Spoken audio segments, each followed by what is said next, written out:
Nobody expected the youngest White House press secretary in history to be schooled by Hollywood's most intense superstar. Karoline Leavitt stood confidently at the White House podium, her voice dripping with political authority as she prepared to destroy Tom Cruise in front of the National Press Corps. Mr. Cruise represents everything wrong with Hollywood elites who think their movie fame qualifies them to lecture real Americans about values, she declared with crushing political finality. But what the Mission Impossible star revealed next would leave Leavitt speechless and force the White House to issue an unprecedented apology. If you want to see how Hollywood's most intense actor exposed the White House's biggest hypocrisies using evidence that shocked the political establishment, watch this entire story and don't forget to subscribe for more confrontations that Washington tried to bury. The White House James S. Brady press briefing room buzzed with unusual tension that Wednesday afternoon in April 2026. The daily press briefing had become a must-watch political theater under Press Secretary Karoline Leavitt, whose combative style and sharp rhetoric had made her one of the most recognizable faces in the administration and a rising star in conservative politics. Karoline Leavitt, at 28, had made history as the youngest White House press secretary ever appointed, bringing a generational perspective and social media savvy that had revolutionized how the administration communicated with both traditional media and younger voters. Her rapid rise from campaign communications director to the nation's most visible spokesperson reflected both her political talents and the administration's recognition that effective messaging required understanding modern media landscapes. Leavitt's approach to press briefings was deliberately confrontational, designed to challenge what she characterized as liberal media bias, while advancing the administration's populist messaging about elite disconnection from ordinary American concerns. Her ability to deflect hostile questions while delivering memorable sound bites had made her a favorite among conservative media and supporters who felt that previous administrations had been too deferential to Washington press corps criticism. The press secretary's background reflected the anti-establishment credentials that had become central to her political identity. Born in New Hampshire to working-class parents, she had built her career by positioning herself as an authentic voice for Americans who felt ignored by both political and cultural elites, particularly Hollywood celebrities whose political activism she frequently criticized as out-of-touch virtue signaling. The confrontation that would reshape Leavitt's career and potentially the administration's relationship with the entertainment industry had begun 3 days earlier when Tom Cruise had published an op-ed in the Washington Post criticizing what he characterized as the administration's divisive rhetoric that undermines American unity and democratic values. Tom Cruise, at 64, had generally avoided direct political confrontation throughout his career, preferring to focus on his film work and avoiding the partisan battles that had consumed many of his Hollywood contemporaries. His decision to write a political op-ed had surprised entertainment industry observers and political commentators who had come to view him as one of the few major celebrities who stayed above the political fray. But Cruise's op-ed had not been a typical celebrity political statement filled with partisan talking points and moral posturing. Instead, it had been a thoughtful analysis of how political rhetoric affected national unity, drawing on his extensive travel and interaction with Americans from diverse backgrounds through his film work and charitable activities. The piece had specifically criticized the administration's tendency to characterize political disagreement as moral failing and its use of divisive language that Cruise argued was damaging American civic culture and international reputation. He had called for political leadership that emphasized shared values and common purposes rather than exploiting cultural and economic divisions for political advantage. Leavitt had been tasked by senior administration officials with responding aggressively to Cruise's criticism, both to demonstrate that the White House wouldn't be intimidated by celebrity opposition and to reinforce the administration's populist messaging about Hollywood elite disconnection from ordinary American concerns. What made this response particularly significant was that it represented a test of the administration's broader strategy of using cultural conflicts to mobilize their political base, while potentially alienating moderate voters who might be influenced by respected celebrities like Cruise. The press briefing room was packed with an unusual mix of political journalists, entertainment reporters, and White House correspondents, all recognizing that this confrontation could have implications far beyond typical press briefing theater.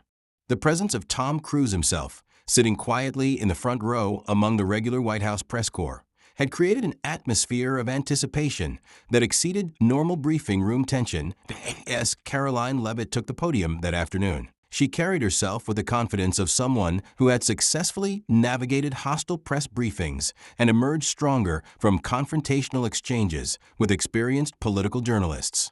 Her preparation for this moment had been extensive, with talking points designed to position Cruise as representative of Hollywood hypocrisy and elite disconnection. Leavitt's opening statement was calculated to establish the political framework that would position the administration as defending ordinary Americans against celebrity moral lecturing and cultural elite condescension. Before taking questions today, I want to address the recent political commentary from certain Hollywood figures who seem to believe that their celebrity status qualifies them to lecture hardworking Americans about values and national unity. Leavitt began, her tone carrying the populist edge that had made her a conservative media favorite. Mr. Tom Cruise represents everything wrong with Hollywood elites who live in mansions, fly in private jets, and work in an industry built on fantasy, yet think their movie fame qualifies them to lecture real Americans about values, unity, and what's best for our country.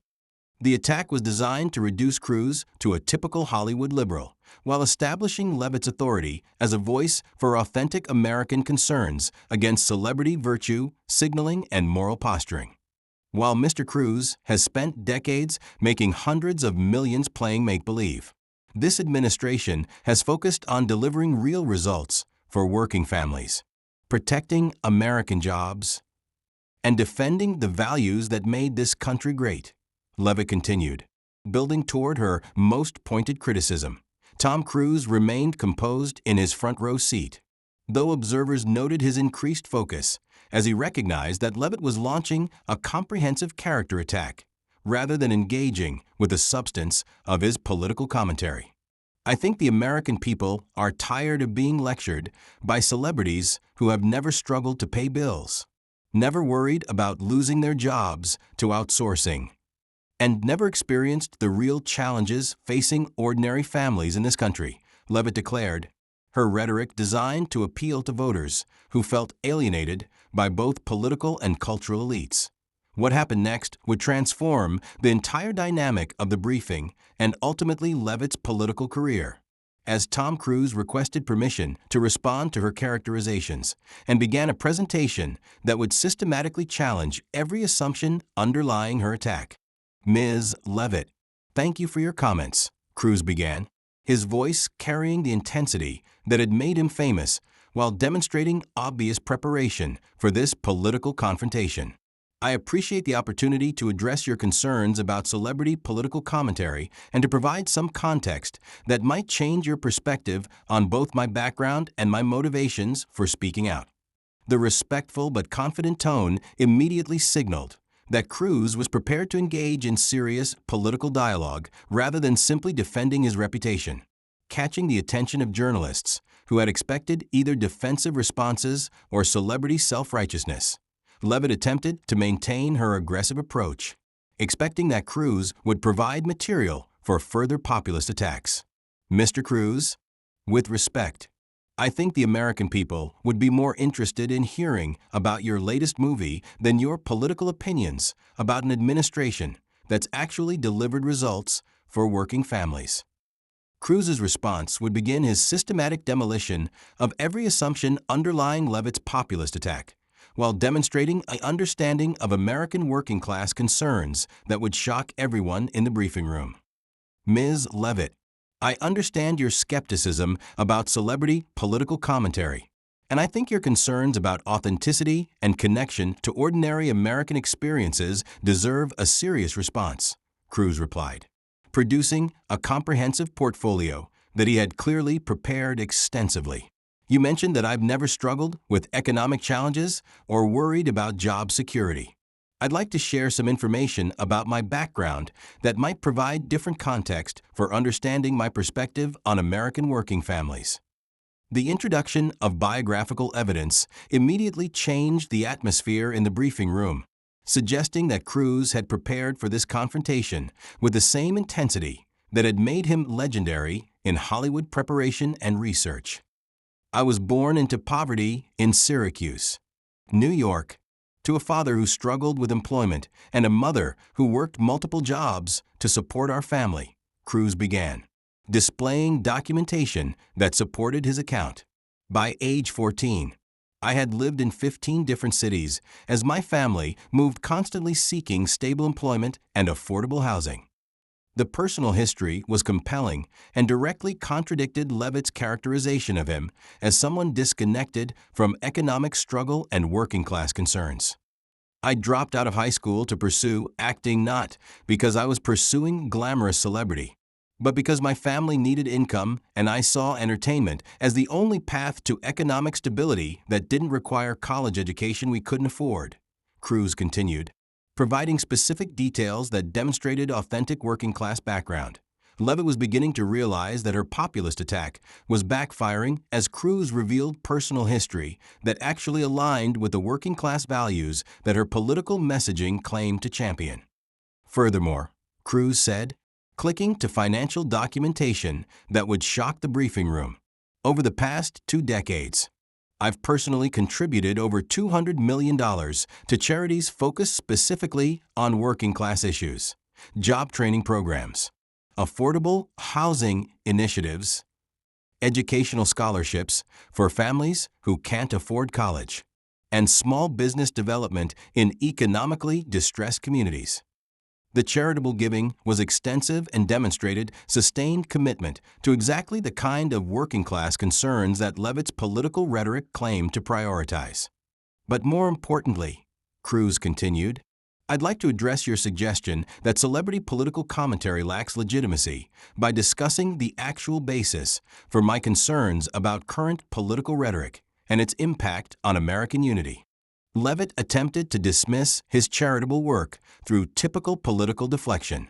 Mr. Cruz, charitable giving is admirable, but that doesn't qualify you to criticize an administration that's actually implementing policies to help working families rather than just writing checks. Cruz's response would deliver the most devastating challenge to the administration's populist messaging while demonstrating comprehensive understanding of policy impacts on ordinary Americans. Ms. Leavitt, I appreciate your focus on policy implementation, which is exactly why I'd like to discuss the specific impacts I've observed through my charitable work and travel across the country, Cruz replied, connecting his tablet to the briefing room's display system. The screen showed comprehensive data and personal testimonies that Cruz had clearly compiled through extensive research and direct engagement with American communities. Through my foundation's work, I've visited 127 economically distressed communities across 34 states over the past 3 years, meeting with families, small business owners, and community leaders to understand how federal policies actually affect their daily lives, Cruz explained, displaying maps and documentation of his community engagement. The grassroots research was extensive and demonstrated direct connection to ordinary American experiences rather than the elite disconnection that Leavitt had alleged. What I've learned from these conversations is that divisive political rhetoric, regardless of which party uses it, actually makes it harder for communities to solve problems and work together on shared challenges, Cruz continued, showing specific examples from his community visits. Families in Ohio told me that constant political fighting makes them feel hopeless about their children's futures. Small business owners in Iowa said that cultural and political divisions are driving away customers and making it harder to build sustainable enterprises. Community leaders in North Carolina explained that partisan rhetoric prevents collaboration on infrastructure and educational improvements that everyone agrees are necessary. The testimonials were powerful and positioned Cruz's political commentary as emerging from direct engagement with the working-class Americans that Leavitt claimed to represent, rather than elite moral posturing. Leavitt was now visibly uncomfortable, realizing that her populist attack had backfired against someone who had actually done the grassroots engagement that her rhetoric only claimed to represent. Mr. Cruz, anecdotal conversations don't provide the comprehensive perspective necessary to evaluate complex policy decisions that affect millions of Americans. Cruz's response would expose the fundamental weakness in the administration's approach to political communication while demonstrating superior understanding of American concerns.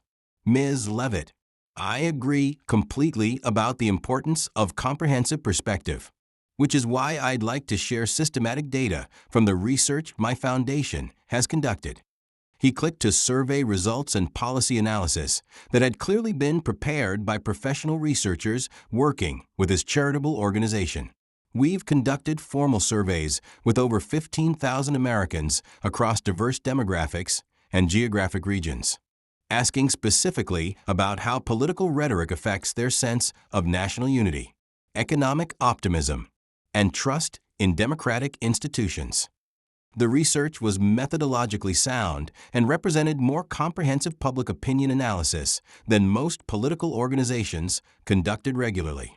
The results consistently show that Americans across party lines want political leadership that emphasizes shared values and common purposes rather than exploiting divisions for political advantage. Cruz continued, displaying data that challenged the administration's divisive messaging strategy.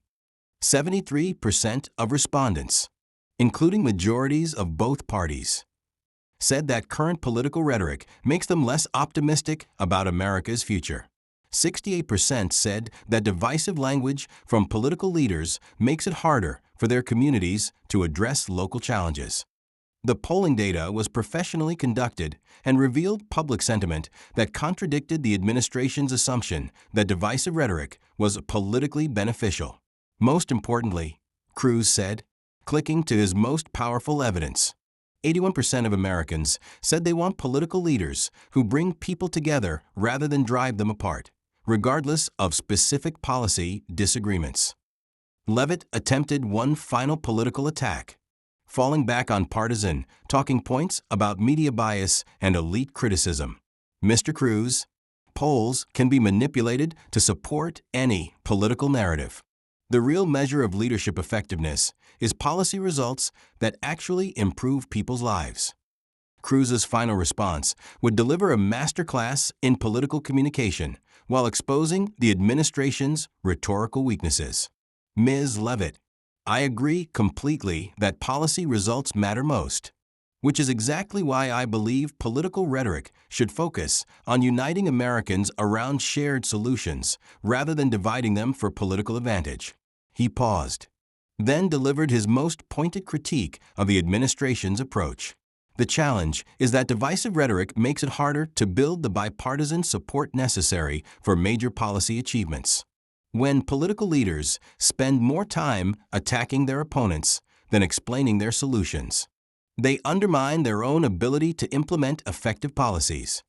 The analysis was politically sophisticated and positioned Cruz as offering constructive criticism rather than partisan opposition, making Leavitt's populist attacks appear petty and counterproductive.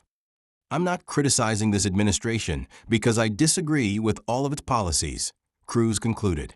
I'm concerned that its rhetorical approach is making it harder to achieve policy goals that could actually help the working families we both claim to care about. The briefing room fell silent as journalists and observers processed what they had witnessed. Cruz had systematically dismantled Leavitt's populist attack, while demonstrating superior understanding of American concerns and more sophisticated approach to political communication.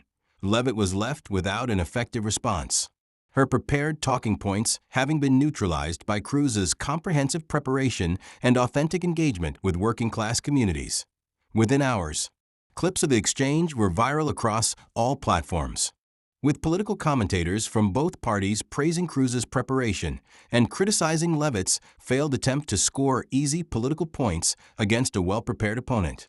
The confrontation became a turning point for both figures. Leavitt's credibility was permanently damaged by her inability to defend her populist messaging against someone who had done more authentic grassroots engagement than most political professionals.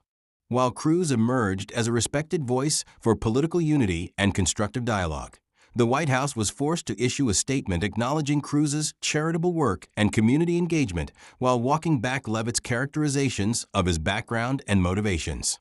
Tom Cruise had demonstrated that effective political communication required genuine understanding of American concerns rather than just rhetorical skills. While Karoline Leavitt had learned that populist attacks were ineffective against opponents who had done the authentic engagement that such rhetoric only claimed to represent. The confrontation proved that true political authority comes not from the ability to attack opponents with divisive rhetoric, but from the credibility that comes with genuine service to and understanding of the communities that political leaders claim to represent.